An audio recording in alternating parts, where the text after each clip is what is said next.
So when I went for youth service, I made up my mind before I departed for Kano that I will pray the way I've never prayed before. I will fast the way I've never fasted. And I will give the way I've never given. That was my resolve. In order to help me keep my vow, when I got to camp, they stole my meal ticket. So the possibility of going back of my promise did not exist because the options were not many. May your meal ticket be. They stole my meal ticket the first night upon my arrival at the camp. So my fasting started almost immediately. Those were the days where we only had batch A and batch B. Batch A will come to camp in January and batch B will come to camp in July. So we came to camp in January. The temperature of Kano that year was 11 degrees in the night. Now, do you know what it feels like? You want to begin a prayer adventure and then the temperature now drops to 11 degrees.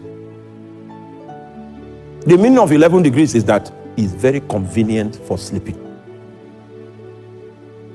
If you don't have something that is more than a New Year resolution, the circumstances will make you not to be able to fulfill your vow.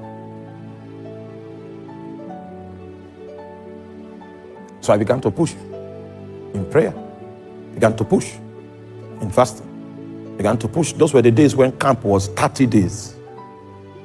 And after 30 days, we were released. I got to the place where my accommodation was, and I continued in my prayer and fasting.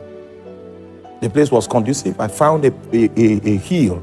That is where I used to climb for my prayer. So when I come back from work, sometimes I come back from work by 5, I climb the mountain. I come back from the mountain by 11, sometimes 12 midnight, some other times. And I maintained it on a daily basis.